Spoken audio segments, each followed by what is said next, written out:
both for millennials and Gen Z, and just frankly, employees in general, one of the biggest conflicts and crises that is emerging is the loneliness epidemic, is people finding this disconnection, not just when they're a young person growing up or in elementary school or high school or college, but in adulthood. And started writing a little bit about my own experience with loneliness as someone who's, a pretty extroverted person. My nickname is Smiley. I obviously love people. I'm very socially engaged. And I'm like, if I'm feeling lonely as Smiley, as someone who meets people as a job, then other people probably are too. And you start to look at the data and you're like, oh, yes, I'm not alone, right? Nearly 2/3 of Americans are lonely. 70% of millennials, 80% of Gen Z. The average American hasn't made a new friend in the last 5 years. Many people have 0 friends at work, 0. And we only spend 4% of our time with our friends. This is a problem. I'm Srini Rao, and this is the Unmistakable Creative Podcast, where you get a window into the stories and insights of the most innovative and creative minds who've started movements, built thriving businesses, written best-selling books, and created insanely interesting art. For more, check out our 500-episode archive at unmistakablecreative.com. Doing creative work can be kind of lonely, and that's why we built the Unmistakable Listener Tribe. The tribe is a community for professionals to connect and support each other. Everything is designed to help you grow your business and share what's working and what isn't. And that's true whether you're a business owner or an artist. You'll get access to feedback, live conversations with guests, and so much more. By joining the tribe, you become part of a community of creators who all support each other, and it's completely free. Hopefully I'll see you there. Visit unmistakablecreative.com/tribe to join. Again, that's unmistakablecreative.com/tribe. Smiley, welcome to the Unmistakable Creative. Thanks so much for taking the time to join us. Thanks so much for having me. It's great to be here. Yeah, it is my pleasure to have you here. You're actually back here for a second time. And anytime we have somebody back for a second time, it's usually a testament to what a great guest they were the first time. So no pressure at all. But given the subject matter of your book, Friendship in the Age of Loneliness, I thought I would start with a question that I thought was highly relevant. And that is, what social group were you a part of in high school? And what impact did that end up having on where you've ended up in your life? Great question, and very personal to me. I kind of felt like a little bit of an outsider in high school. I grew up in Cambridge, Massachusetts. I went to a pretty big urban public high school, 2,000 kids. And definitely felt pretty left out. And it was actually my cross country team and track team where I actually kind of found my first taste of kind of being part of something, that belonging. So I went out for sports to play sports early freshman year. I was never going to play football. I'm a pretty small dude. Our soccer team was kind of like the best in the state, so I wasn't going to make the soccer team. So I went out for cross country, kind of not knowing what the hell it was. And basically, for those that don't know, you just go run, 3 miles, 5 miles, 10 miles on Sundays. That's all cross country is. So we're running a hill workout a couple weeks into practice, which is just running up and down a hill over and over again. And I'm kind of running up and down the hill, smiling, just like, yeah, this is great. Woohoo. I grew up in Cambridge, which is outside of Boston. So my coach is this kind of hard-nosed Boston guy. He used to be a runner himself. And he's like, what the hell are you doing smiling, kid? Stop smiling. Stop puking. Stop puking, kid. Stop puking. And so right after that, the team nicknamed me Smiley. And that was kind of my nickname that for the team and also in high school. And then that kind of nickname stuck through college and into my 20s and 30s. But it was really kind of the first time I felt like, oh, I can be a dork and kind of nerdy, but also cool, right? I also can have friends. I also have a sense of purpose. Like I was one of the slowest kids on the team, but I actually became a captain my senior year. I made the varsity team and kind of was the team morale. I do like the pump up speeches before a meet, being like, all right, we got this, that kind of like the team mascot, so to speak. So that was actually really my home. That's kind of the group that I felt like I was part of in high school. Cross country for the, if you're running every day, it kind of keeps you can't really go party. you can't go smoke or go drink a lot because you have to go run or you have a race on the weekends. So it actually was really a big part of what I think keeping me healthy Yeah. and successful in high school. And, I'm really grateful for that experience. Actually, my track coaches, I still consider kind of like mentors to this day. Mm-hmm. Yeah. I mean, what influence did that end up having on your friendships later in your life? Yeah, I think that's a great question. I think I learned kind of at a young age that you don't need to fit in with everyone, but you need a couple close friends. Yeah. So I think that often we think of, friendship or connection as being cool. And I definitely wasn't cool as a kid. I was very friendly. I was very social, but I definitely kind of felt left out of a lot of, the cool groups in elementary school and even in high school. But really all you need is several friends to be like, okay, these are my people. You kind of just need to find, I call them believers, like people that are going to be in your corner, people that are going to hold you accountable, that have your back, that you want to see. And it just takes a few. I think if all of us out there were, instead of trying to, make hundreds of connections or get all these fans or followers, and we just focused on a few people in our life, we'd be a lot better off. We're not taught that. It's kind of about more, connect. But actually, a lot of the research shows that you actually can't even maintain that many social relationships. Dunbar's number shows that, the average human can really only maintain social ties with 150 people and close relationships with about 10 to 15 people in their lives beyond family. And yet we're living in this landscape where people have, thousands and tens of thousands or millions of followers. And that's kind of supposed to be the metric that we're measuring our social lives on. But it's actually kind of completely the opposite. It's about a couple close connections of people that are going to be there for you when you're down, when you're sick. They're going to help you get a job. If you lose your job, they're going to help you grow your business, that are going to actually really go to bat for you. Yeah. I mean, I think that you bring up something that's really interesting, in that you're searching for this sense of belonging, particularly at a time when you are incredibly insecure. I mean, much like yourself, I was far from cool in high school. I was a band geek. To add layer on top of that, I moved right after my freshman year, which makes it even harder to make friends. I remember asking Lydia Denworth about this. I said, what impact does that end up having on your friendships? She said, oh, that absolutely is hugely influential. The fact that your parents would disrupt, your high school experience. Like, my sister has very close friends from high school, and I have one who coincidentally is my closest friend. But we didn't become friends till 20 years after we graduated. So, what I wonder is, I think that there are a lot of people who go through high school, just feeling like they never fit in and that they're never going to find their people. And they don't in a lot of cases. I think that you're lucky to have found that. So I guess the question I would say is, do you have parents who are listening to this who have kids who feel like they're not fitting in? How do you instill in a kid who's incredibly insecure and desperate to fit in the value of actually standing out? Yeah. I mean, I think first and foremost, I would say just reassure them that they're not alone. That it's going to be okay. It's going to get better. And that, high school and kind of adolescence, can kind of suck for most people.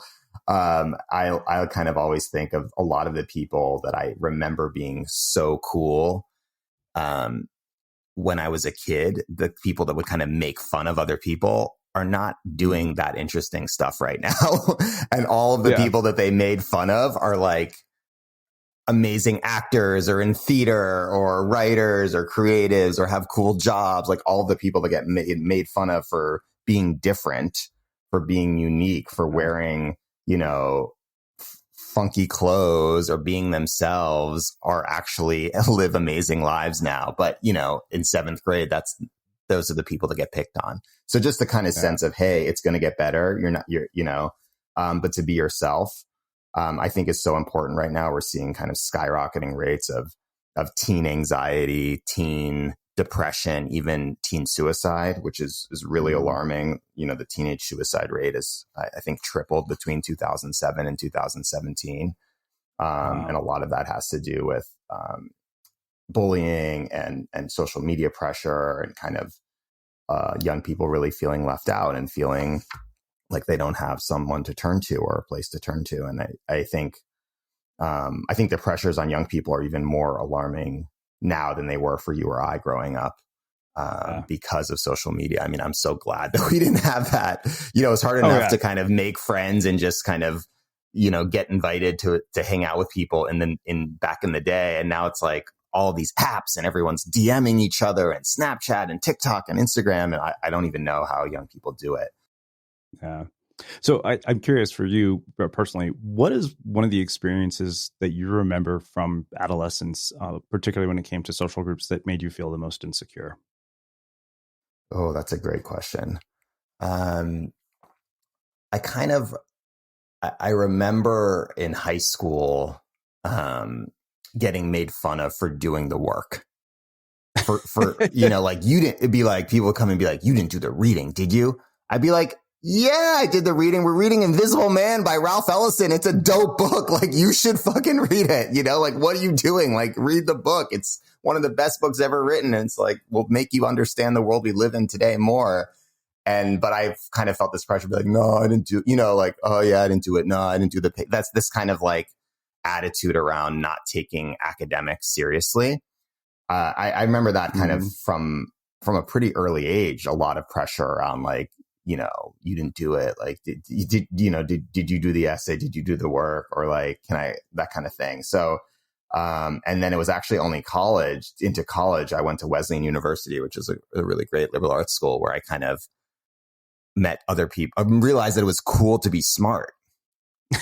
Like I could actually like it was cool. It's like, oh, your paper's awesome. Like I want to study it. Like, let's go to the library together. Like, and that girls would talk to me and be more interested in me because I was smart or because I did the reading. I was like, this is amazing. Life is so cool. Like I can be myself and actually like shine. But I didn't feel that way often growing up. I kind of felt like, oh, there were a few people that, were always doing the work and getting good grades, but they were kind of made fun of. And that was kind of the norm was to kind of diss school and not be into school. But I really loved school.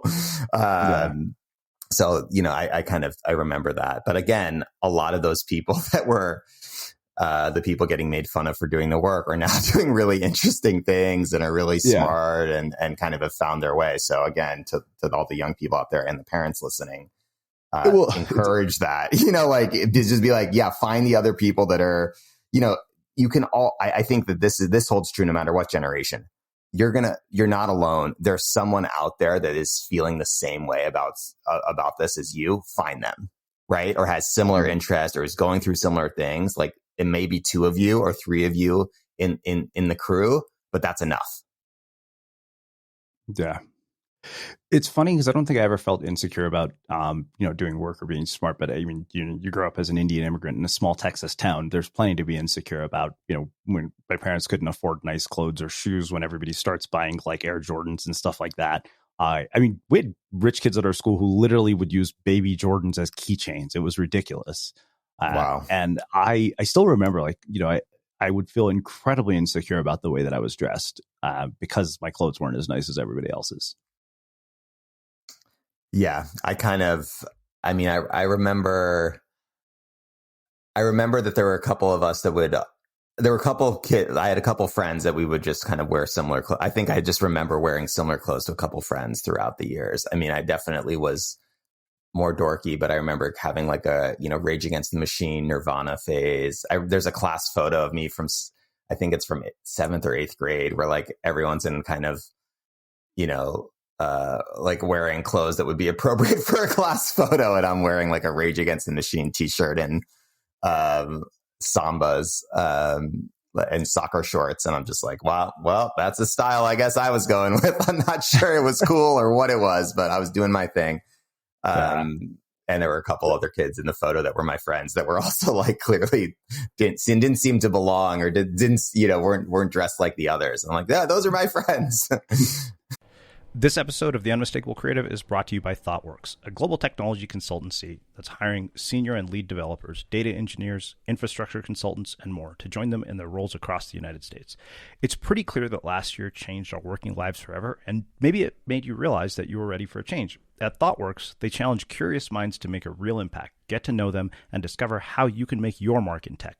At ThoughtWorks, you're free to seek the most ambitious challenges, free to change career paths, free to use technology as a tool for social change, and free to be yourself. They're looking for change makers, opportunity creators, status quo shakers, thought workers. And if you're listening to The Unmistakable Creative, that's probably you. Learn more and apply at thoughtworks.com/careers. Again, that's thoughtworks.com/careers. Well, it's funny because I always kind of jokingly say it's like all those of us who did anything on the internet that has gained any level of significance, we're all just dorks in high school, and this is our way of compensating for it. Yes, well said. Well, so you get to college and you start to find your friends, and this is, out of personal curiosity, because even in college, I think I never found that sort of sense of, authenticity or the ability to, just be unapologetically myself. And try to fit in. And I realize now I missed out because of that on so many different things.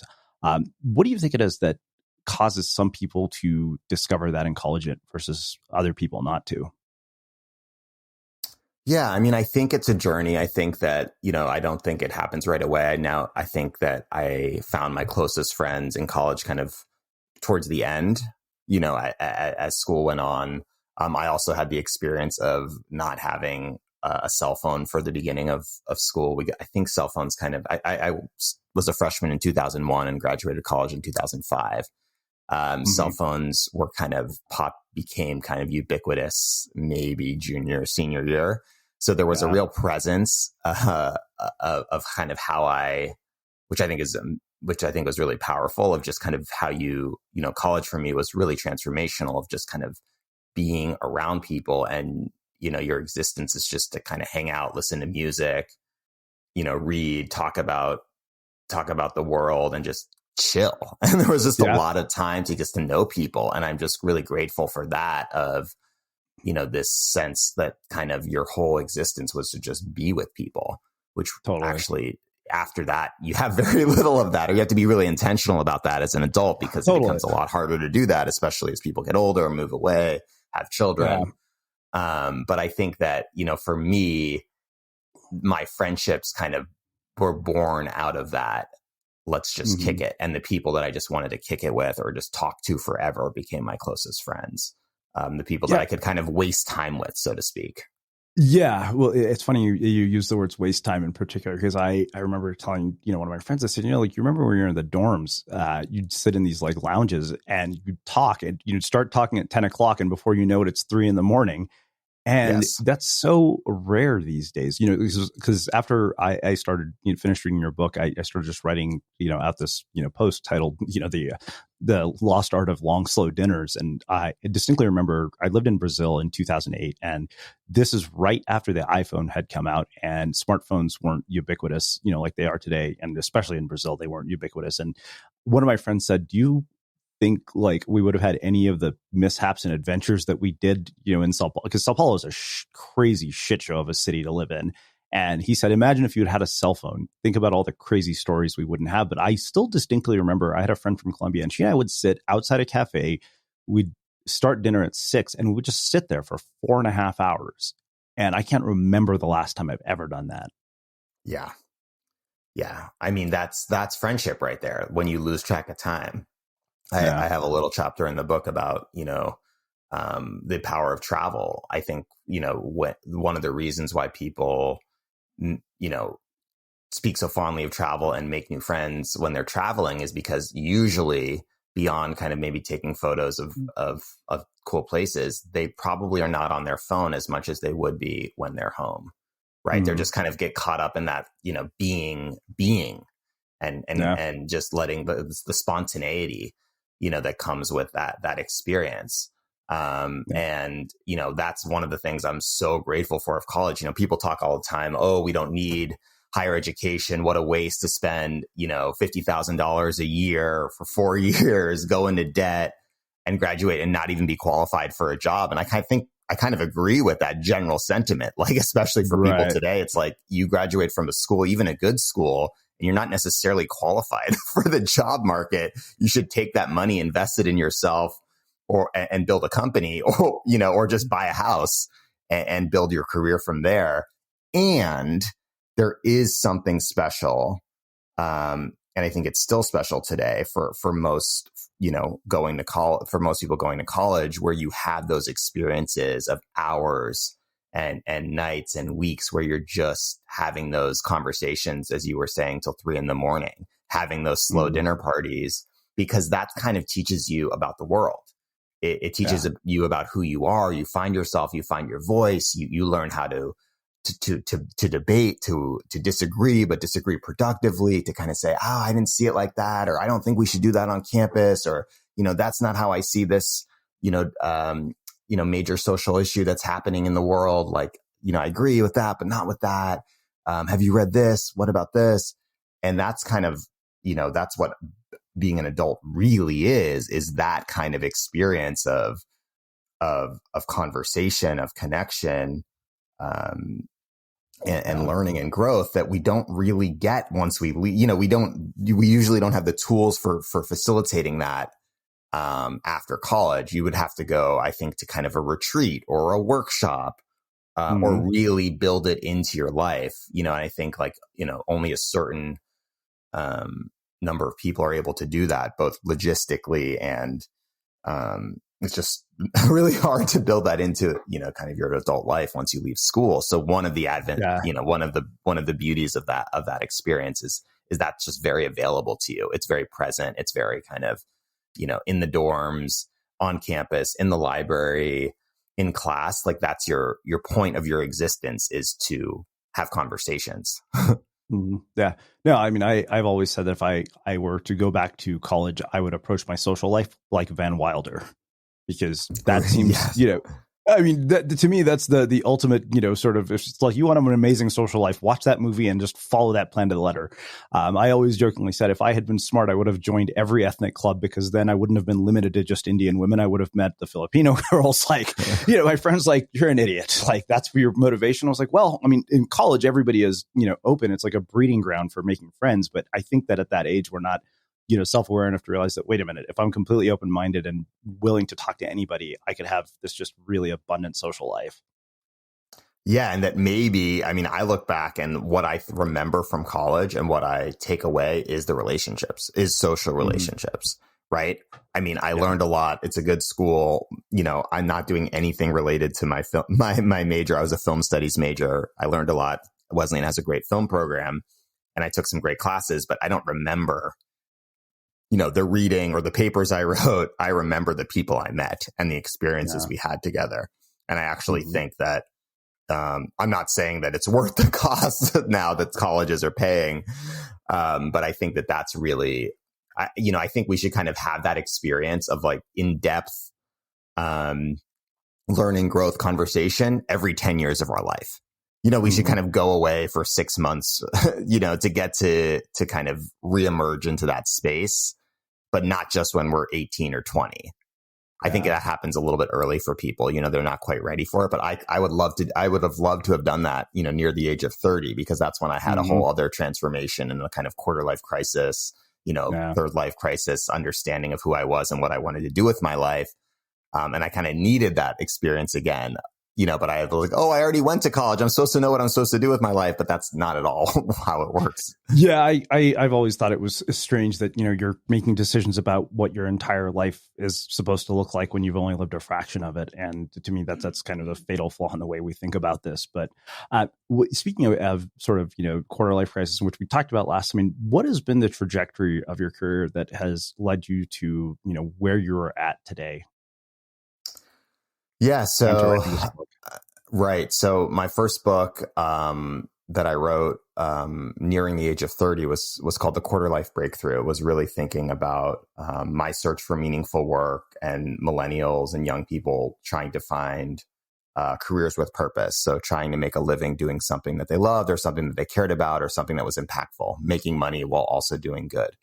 And I wrote about that experience, and I self-published a book that sold 10,000 copies, and then led to a book deal and to a speaking career, which is kind of how my main business. I speak at companies around kind of engaging millennials in the workplace. And through that experience, kind of found that actually, both for millennials and Gen Z, and just frankly, employees in general, one of the biggest conflicts and crises that is emerging is the loneliness epidemic. Is people finding this disconnection, not just when they're a young person growing up or in elementary school or high school or college, but in adulthood. And started writing a little bit about my own experience with loneliness. As someone who's, a pretty extroverted person, my nickname is Smiley. I obviously love people. I'm very socially engaged. At least when there's not a pandemic, my job is literally to meet people. I go around to companies and conferences to meet people. That's what I do for a living. And yet I was still feeling very lonely. Right. And I'm like, if I'm feeling lonely as Smiley, as someone who meets people as a job, which is a pretty cool job, then other people probably are too. And you start to look at the data and you're like, oh, yes, I'm not alone, right? Nearly 2/3 of Americans are lonely. 70% of millennials, 80% of Gen Z. The average American hasn't made a new friend in the last 5 years. Many people have 0 friends at work, 0. And we only spend 4% of our time with our friends. I'm like, this is a problem, right? This is not good. And this is all data from before COVID, from before a year of social isolation. So I started writing about it, and I started kind of writing about my own experience with loneliness as kind of an extroverted person. I started writing about the death of one of my best friends that kind of launched this new book, Friendship in the Age of Loneliness. I lost one of my best friends. He was 32 years old. He died from brain cancer. And I kind of saw this book as a love letter to friendship, as kind of getting back to basics. What would it be like if we just celebrated those friendships, not necessarily, networking and that kind of thing, but actually just building deep, meaningful relationships with people in our lives. And that maybe there is some power in that. There's some magic in, not necessarily, my first book was kind of about career success or purpose in life. And I kind of realized, oh, wait a second, maybe there's something a little bit more simple here, right? There's something a little bit more pure in this search for meaning. Maybe it's less about the kind of accomplishments or what we would put on LinkedIn or, that type of thing, and more about the people in our lives. And a lot of the data actually shows that, there was this landmark study that Harvard did, tracking Harvard sophomores starting in 1938, that found that social relationships really are the key to a healthy and happy life. So the people that have the healthiest relationships and friendships at the age of 50 are most likely to be the healthiest and happiest at the age of 80. It has nothing to do with their wealth or their success or their influence or, what they ended up doing with their lives, and has everything to do with who is in their life. And do they care about those people? And do those people care about them? Which I think is just so simple, yet not something that I don't think most of us on a day-to-day basis live by.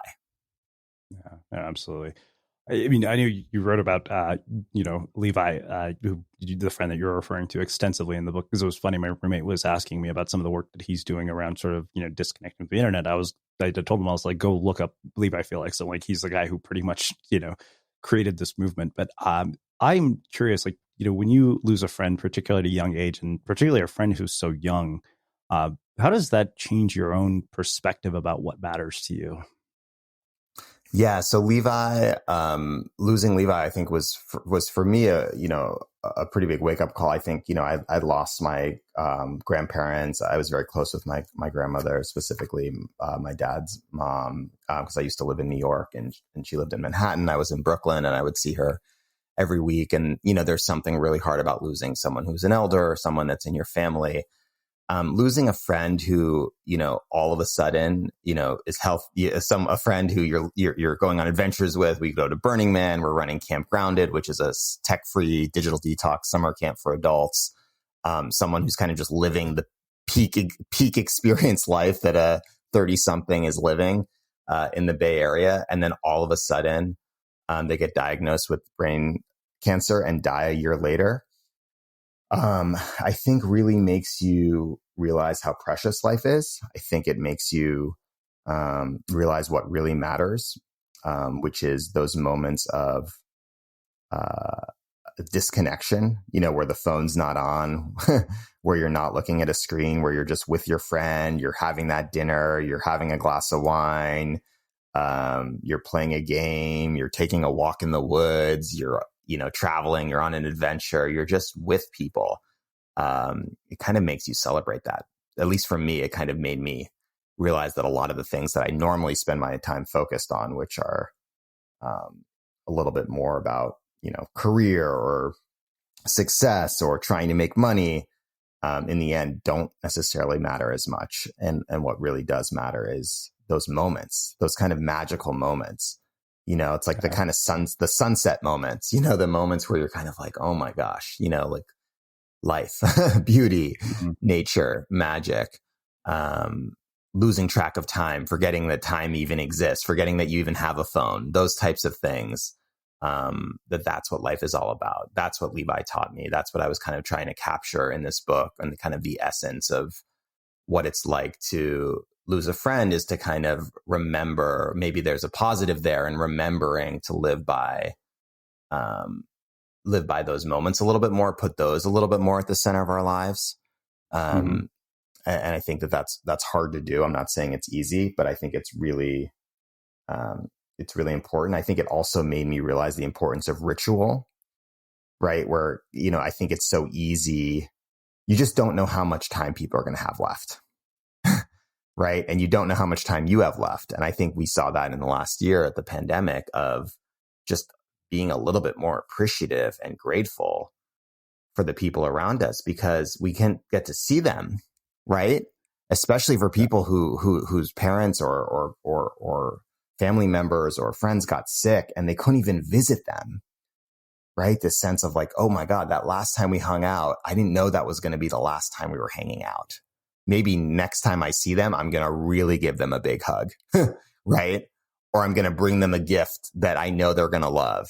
Or I'm going to make them a playlist that's like their favorite playlist. Or we're going to do something really special, not just go to the random coffee shop we always go to. We're going to like plan a whole day adventure. Just kind of cherishing that a little bit. That's what I take away a little bit from that loss. Well, let's get into the concepts in the book. I think to me, and part of why so many of the ideas resonated with me is because when you're in adult life, it's hard to make new friends. I mean, I lived in San Diego for 3 years, and part of the reason I left was because I had such a hard time making friends. And then I ended up moving to Boulder with, my now roommate, Matt. And it's funny, despite 18 months of being socially isolated, I told my sister, I'm like, this is the happiest I've ever been. And I realized why. It's because I have 2 amazing friends who I live with, and that's made a world of difference. But in adult life, that's not easy to do. So let's start with this whole idea of, being more playful, because you say the road to loneliness is paved with comparison and the road to connection is paved with play. So what does that look like in practice? Because I think that we undervalue that so much because we're so damn busy, like optimizing our productivity and, trying to do, anything we can to accomplish some other thing that we can brag about online. Right. I mean, I think for me, when I think of play, I think of kind of throwing the rule book out the window. You kind of think of, being a kid, the whole point of your existence is to make friends. Right. It's like, okay, it's recess, go make friends. You're in school. It's like, did you make a friend today? Like, who did you meet today? What did you do? And as adult, that's not at all the expectation. Like, no one asks that. Did you make a friend today? So I think when I think of kind of be more playful as a precursor to making friends, it's trying new things. It's being curious. It's going up to people. And I know not everyone's going to go up to strangers. Like, that's hard to do, especially, or at least it was when people were all wearing masks and, you couldn't even see people's faces. But it's having a little bit more of an attitude of, you know what? I'm going for it. I'm going outside my comfort zone. I'm going to be curious, right? I'm going to, have my eyes open when I go in to order a cup of coffee rather than my head buried in a phone. If I go to a dinner party, I'm not just going to talk to the one person I know, but I'm going to say, oh, hey, what's your story? Right? Maybe I'm going to ask a little bit deeper questions than what do you do? Where do you live? Right? Maybe I'll ask like, what's something exciting that you're working on right now? What's the last album that you listened to? What's a dream you have right now for a creative project? Right? Just thinking a little bit deeper about kind of how you can bring a little bit more play into your life. I mean, that was one of the beautiful things about Levi Felix, and he had started this whole movement around digital detox and, trading screen time for kind of playful time. And Camp Grounded was all about the power of play. You actually at camp were not allowed to talk about work. So you could have no W talk, which is actually pretty simple kind of reframe for people to kind of make their conversations much more about who they really were. I think when, work, I love my work, so I enjoy talking about it. But I actually think that if you have that container of not talking about work, it allows you to kind of get into a little bit more about that playful, childlike kind of sense of wonder, sense of awe, sense of what's possible. Who are you really? Like, who are you, when you're just home and music's playing and you have nothing to do and you're just kind of being silly, right? Or who are you when you were a kid? Or who do you want to be that you're not really showing right now? Kind of like more vulnerable, more courageous. I think that play kind of helps us meet new people because we're not so kind of trapped by the rules of kind of saying, oh, that's not someone I would spend time with. Right. Mm-hmm. Or that they're not my type kind of in dating. It's like, oh, they're not my type. Yeah. Well, actually, you haven't even met them yet. How do you know? Not all people that, look a certain way or from a certain background are going to be like everyone else from that background. Right. Can you give them can you give them a chance? Can you at least have a conversation with them? Can you introduce yourself? God forbid. Right. So just kind of having that attitude. And I think, go ahead. Well, the reason I laughed is because I have this joke of I don't date women who own small dogs because the 3 or so that I've met have all been a pain in the ass. So my friend's like, okay, so you're making a universal conclusion based on 3 data points. And, that's exactly. The ongoing joke. And I'm like, all right, but I'm sure I can find evidence to the contrary. I've just never have, Right. Like there are people out there that have small dogs that are awesome. Yeah. Oh, I have no doubts. So one of the things, there are 2 things that I really loved that you said in this section on being playful. You said affirmation is largely undervalued in our society. We're so used to hearing what we're not good at. The simple act of telling someone they can be themselves, that they're already doing a great job, that they're okay exactly the way they are is incredibly powerful. And it's kind of funny. You're right. We do that. And how often do we tell people that? I don't really think about that. I mean, of course, I pump my roommates up when they need it and vice versa. So why don't we do that, and how do you do it? Yeah, I mean, I think that we live in a society that's really kind of about achievement and is about kind of being an expert, and there are some places for that, right? Like I wouldn't want someone, I don't want a pilot who is flying my plane that, it's like, I'm just going to give this a shot. All right. I'm like, wait, not on my flight. You're not, to have, we want an expert. But I think, we need more, kind of like the type of person like my track coaches in high school, to go back to that, and more people kind of like the kind of teachers, camp counselors, mentors, the types of people that are like, you got this, you're doing a great job, nudging us along. We don't have those voices. And I think that actually plays a big role in kind of why it becomes very hard to meet people as we get older, because there's no one kind of saying, go for it, meet this person, you're doing a good job, put yourself out of your comfort zone. You went for it today. You went on a date with someone with a small dog. Didn't work out, but hey, good for you. You're putting yourself outside your comfort zone. But it's kind of funny. It's like we don't have if everyone had those types of people in their life, we'd be in better shape. The people that are kind of our cheerleaders. We don't have cheerleaders, and what is a friend if not a cheerleader, right? Yeah. And even mentors. I like to think of it kind of more as friendtors. Like a mentor is okay, this person's giving me career advice, but a friendtor is like, this person is giving me career advice, but they also care about me as a person. They're also going to be there if I make a mistake. They're also going to be there if I, kind of fail or I'm not, it doesn't go well. And I think that's what everyone's really looking for. Mm-hmm. Yeah. Yeah, it's funny because there's certain food from South India that I absolutely hate. My mom's like, watch, you're going to marry a woman who ends up being an expert at making that. And at the rate this is going, I'm probably going to end up with a woman with a small dog after all the things that I've said about it.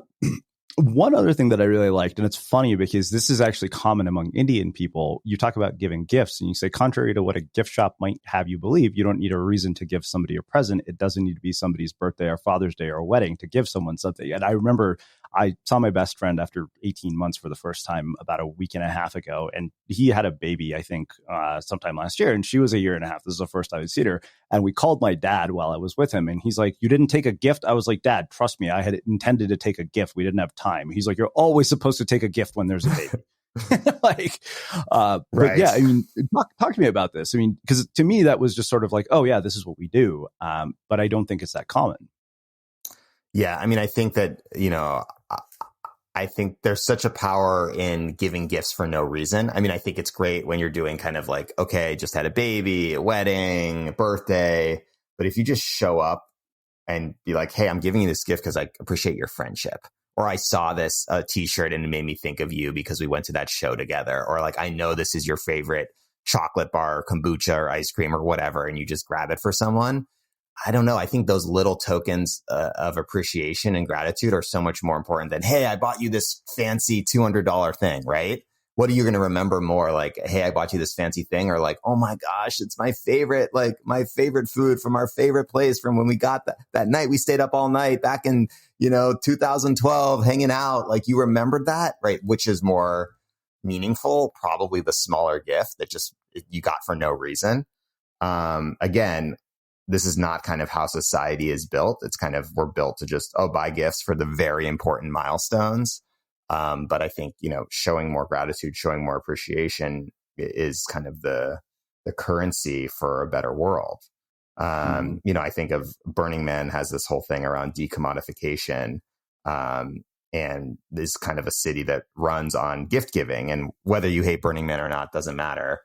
I think it's a pretty powerful kind of sense that, the whole people show up to Burning Man, they're going to give gifts to strangers, whatever it is. It might be something food related. It might be a bracelet. It might be a love letter. It might be, a crystal, whatever it is.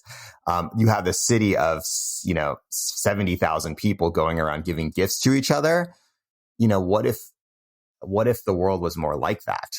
What if you kind of couldn't leave your house without being like, you have to give out 5 gifts today? You can't go into a Starbucks without giving something to at least one person at the Starbucks. I don't know. I think we'd build probably a little bit more of a compassionate, thoughtful society, just from simple tokens of appreciation. So again, it's like playing with the rules a little bit. It's being a little bit more playful, being a little bit more silly, being a little bit more thoughtful. And also, your dad was saying, you didn't bring a gift. It's like, it's not too late. And also maybe the gift next time you see them is going to be more powerful. It's like, oh, no one's given us a gift in a year. Like, you're the first person to give us a gift since the baby shower, like since, the baby was born. Thank you. Like, wow, amazing. So it doesn't have to be like, oh, I do this sometimes where I'm like, oh, I missed the wedding. Like, that's it. It's like, who cares? Like, you didn't get a gift from the wedding. Like, no one remembers. Like, it's not like they have a spreadsheet that they're like, this person's done to me. Like, they got me a crappy wedding gift or forgot a gift at all. It's more just moving forward. When you think of someone, let them know. I think that's the other thing with gifting is it's when you think of someone, let them know. Often we think of people and we're just like, oh, cool. I'm thinking of them right now, but we don't tell them, right? We don't acknowledge it from a note, a letter, a video message, buying a small gift. And we lose that moment of kind of saying, hey, like, I was thinking of you. Like I have just, in the ritual section of the book, just talk about my friend Jillian, who sends out notes of being awesome. If someone comes into, if she thinks of someone, if someone kind of comes up in her brain or she's thinking of them throughout the course of her day, she sends them a note of, why she was thinking of them and why, and all the ways that they're awesome just in that moment. And it's so simple, yet she says that people are like, oh my gosh, you caught me in like a moment where I was crying, or I've been super depressed recently, or I really needed to hear this today. It's kind of amazing when we actually let people know that stuff because, they're not it can be a big difference for them. Yeah. Well, you talk in the section on being a better friend about destigmatizing mental health, which I really appreciated. And you say that therapy has taught me the value of present and active listening, an important tool for being a good friend. During my first session with my therapist, I thought to myself, all this guy does is just sit there and listen to me. What the hell am I paying for? By our fourth session, I finally got it. I was like, oh, all this guy does is just sit there and listen to me. That's inimitable. And so I think that, I'm really glad you wrote about this, because I grew up in a culture where mental health was incredibly stigmatized. As people have probably heard before. I mean, I was 36 the first time I saw a therapist, and I wondered, after a few sessions, what the hell took me so long to get here? How do we get to that point where we start destigmatizing this? Because I think it is starting to become more and more destigmatized, but there's also, a discomfort to talking about this. Yeah, I mean, I think that hopefully one of the silver linings of the past year and the pandemic will be kind of the conversation around mental health has shifted, kind of saying, oh, everyone is dealing with this, right?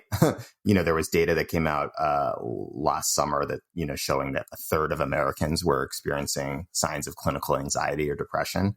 A third of Americans is a lot of people, over 100 million people. So kind of saying, I think it used to be the kind of theory was, oh, therapy is reserved for, the ultra unwell, people going through serious mental health challenges, or maybe the ultra wealthy people that are just like, oh, I have a therapist, like everyone in my family has a therapist, whatever, money, just we spend money. And now it's kind of like everyone needs a therapist. How can we make those services more affordable, accessible? Everyone deserves this. Everyone needs this. Mm-hmm. Life is really hard. So I'm hoping that kind of conversation has shifted. I think you're seeing a lot of companies now. I do a lot of workplace stuff, kind of realizing that either they need to have a therapist kind of available to all of their employees, or kind of provide that benefit, just because, if they're not taking care of their people and their people don't feel well, and are having these mental health challenges, like how the hell are they supposed to do a good job at work? And that it's like actually in the interest of the company for people to be sleeping well, to feel healthy, to feel emotionally fit, right? That's not just something that, your emotional problems don't leave you from 8 a.m. to 6 p.m. They're with you the whole time.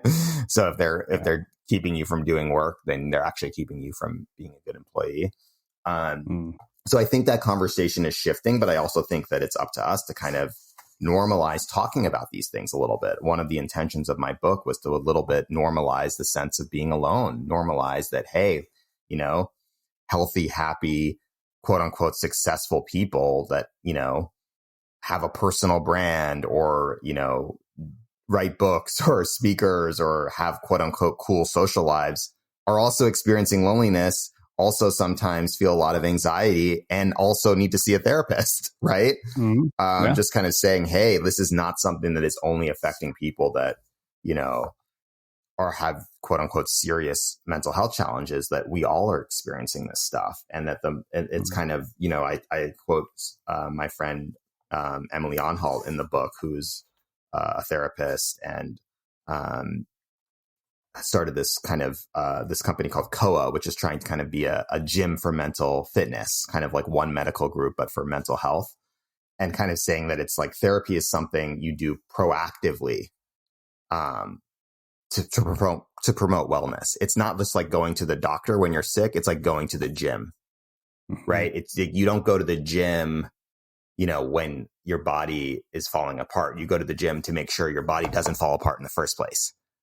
Right. So you do all those 4 or 5 days of reps so that, one day you're not going to be unwell. And that's kind of how we should think about therapy, that it's like, you're not doing it just when things are going bad and, oh my gosh, everything's falling apart. You do it on those weeks when you feel pretty good, to give you the tools so that when things fall apart, you're in better shape, or to have things keep going well, right? Or to understand that things can go up and down, and that's part of life. And it gives you the tools to navigate all of that. Also, I think that, one of the things that I've learned most from therapy is that, it's your relationship to yourself affects your relationships with everyone else. Yeah. That it's really hard to show up for the people in your life, whether they're your friends, your family, your partner, spouse, children, if you can't show up for yourself, or if you're not, believing in yourself, if you don't have a sense of that kind of self-worth, self-love, it's really hard to show up for other people. And that maybe therapy's best offering is for us to kind of just have those conversations with our own selves and kind of get to a better place with ourselves. Yeah. There are a couple other things in the interest of time. I don't think we'll get to all of them, but there's one that caught my attention. You said on the West Coast, if you want to hang out with someone, you will likely have no idea whether they actually want to hang out with you or they're just saying they want to hang out with you because they can't commit to a specific time to see you, and you'll bump into each other for 6 months without ever actually making a formal plan to hang out. This is actually one of the reasons I wanted to get the hell out of California, because I saw that over and over and over, and it just baffled me that we're that flaky. How in the world do people stop being that damn flaky, and why are that way to begin with? Yeah, I mean, the Bay Area is really bad on this. That's why I wrote this. I mean, there's so many people where, I've had this conversation where it's like, I'm like, cool, like let's, I grew up on the East Coast. My family's from New York, but I grew up in Boston, and it's kind of like the East Coast way is like, cool, Saturday, 2:00. Like bust, like let's just go for it. Like what are you doing on Saturday? You just go. That's the first thing you say.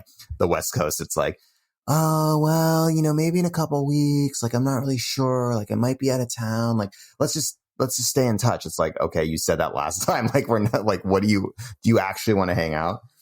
So I think just being real about your needs is important. That's like the kind of needs and boundaries is the kind of takeaway that I have from this experience is like, if you don't want to spend time with someone, just articulate that. I mean, not like, oh, I hate you, you suck. It's more like, hey, right now I don't have a lot of space. I'm working on this project. I'll reach back out to you in August. Right. Yeah. Or, hey, I've noticed that the last couple of times we've bumped into each other, we haven't made a plan. If you really want to hang out, text me and let me know. Just kind of articulating that. So a little bit more honest, open communication, I think is okay. I don't think that's hurtful. But I also think that there are just going to be flaky people, and you kind of have to make the determination, like how many of those people do you want in your life? Like, are they adding value to you or not? And if they aren't, then maybe there's other people in your life that you want to prioritize more. And if you do want to spend time with them, kind of call it out a little bit. Mm-hmm. Yeah, I mean, flaky people are probably my biggest pet peeve. There's a couple of last things I want to talk about here. And this is probably one of my favorites. You said plan a sleepover. Remember how fun sleepovers were when we were a kid? You got, all the time together to eat popcorn, debate which movie to watch, laugh out loud, and gossiping before bed and making pancakes for breakfast. We need more platonic adult sleepovers. Next time you have a deep hang, plan a sleepover with your close friends so you have much more time to play. And I thought it was hilarious that you specifically said platonic adult sleepovers, because in my mind I was like, that's it's a good thing you call that out, because I think the immediate assumption is, if somebody's sleeping over, then we're going to have sex. Right. I wanted to make it clear that that you can have sleepovers, with friends, that it's not about like there's the hookup or you're dating someone. That's one thing. And those sleepovers can be great. Don't get me wrong. But I'm also kind of getting back to a little bit more of the overnight trips with friends, or kind of like, oh, it's late. You want to sleep over? Then we can have breakfast in the morning. Like that kind of playful kind of sense of losing track of time and having those deep hangs. I call them deep hangs. Like it's a little bit different than like, oh, let's just get coffee or dinner. It's kind of, let's spend the day together. Right. Mm-hmm. Yeah. Well, let's talk about two last things. One was the friendship circle, where you said, making a friend circle is a useful exercise to determine which friendships you should be investing in. So talk to me about this whole idea of tier 1, tier 2, and tier 3. Yeah. So, there have been a lot of different people have kind of tried to figure out how do you compartmentalize friends. And I think there's no one way to do this. I think the key is actually just figuring out who are your people, whatever definitions you want to use in terms of kind of tiers or categories, is really up to you. But I think that it's just important to get clear on kind of who are the people that you're trying to prioritize in your life. I remember kind of during the pandemic, this kind of shifted for me. I realized I only had energy for the closest people in my life besides family, right? I just simply couldn't keep track of everyone. And I actually also, you were saying that, the pandemic was, you were doing really well, or you felt pretty socially fulfilled because, you had close friends around you. And I also kind of felt like this sense of there was a little bit of simplification of, okay, I had on a Post-it, like, who are the people I'm really staying in touch with during this experience? And who are the people that, I'm just not able to? And knowing that and being okay with that was really powerful for me, because I actually really dived really deeper with, a group of my closest friends. We were doing a boys Zoom call, once a week, at least in the early days of the pandemic. We shifted more to like once a month, but I got to talk to those people so much more than I had. Usually I only see them, at a bachelor party or a wedding every couple of years. And I was talking to them once a week because I was like, okay, these are my close friends. These are the people that I'm really going to be prioritizing right now. So I think that that's what I mean by this, of like knowing who's in your circle. So you would have yourself in the middle, and maybe family or your chosen family. And you have your best friends, kind of like your ride or dies, the people that are just like, these are my, my core people, keeping that to a small number. Then maybe extending it out a little bit, your close friends, people that you care about. And then maybe like the outer circle being kind of your extended network, people you've met a couple times at an event, people that are in your life that you care about, but they might not be the people that you're going to turn to when you really need something. And that's okay. Yeah. So I want to finish with one, last component of this. Like I said, there's just so much in this book about, forming deeper and meaningful friendships that I think it'd be impossible for us to cover it in an hour. But this is something that really struck me. You said in the digital age, we don't think twice about ghosting or swiping left on a potential partner. Perhaps technology has created the illusion that the perfect friend will be right around the corner, just like the perfect Tinder date. But what if nobody's perfect? And I think that, if you're somebody who's been on the receiving end of being ghosted, you read that and you're kind of like, yeah, it just, that stings. Like, to have somebody disappear from your life with no explanation whatsoever is really disorienting. Yeah, I think ghosting is never the right call. I think ghosting could be the right call in an online dating context of like, okay, this person just like was awful or treated me like shit and has no value for my life. But I think especially for someone who you would consider a friend or who you were friends with, way better to communicate, what happened or the wrongdoing or the sense of wrongdoing. If you are interested in kind of reconnecting, rebuilding, great, name that. And even if you're not, just saying, hey, like, I'm going to name that I need to take some space from this relationship, I think is so much more healthy than ghosting. Because ghosting then allows the other person to be like, I can't believe, you both have all these stories in your head and neither is actually what's happening. It's just what's in your head. So just naming it and kind of deciding whether you want to actually take steps to reconnect, I think is a way healthier way of doing that. Wow. Well, I think that, like I said, you've just packed this with so much valuable insight that would be impossible to cover in an hour. So I want to finish with my final question, which is how we finish all of our interviews, the unmistakable creative. What do you think it is that makes somebody or something unmistakable?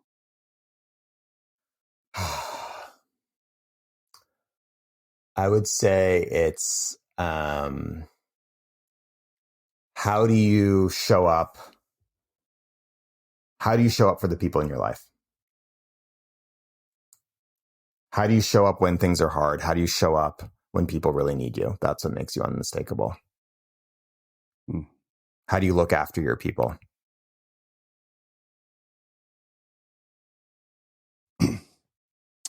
Amazing. Well, I can't thank you enough for taking the time to join us and share your story, your wisdom, and your insights with our listeners. Where can people find out more about you, your work, the book, and everything else that you're up to? Yeah, so you can find out more about me at my website, smileyposwolsky.com. Sign up for my newsletter. I'm on all the social channels, Instagram at What's Up Smiley, and you can find the book wherever you like to buy books. It's are on Amazon, Friendship in the Age of Loneliness. Awesome. And for everybody listening, we will wrap the show with that. Thank you for listening to this episode of the Unmistakable Creative Podcast. While you were listening, were there any moments you found fascinating, inspiring, instructive, maybe even heartwarming? Can you think of anyone, a friend or a family member who would appreciate this moment? If so, take a second and share today's episode with that one person, because good ideas and messages are meant to be shared.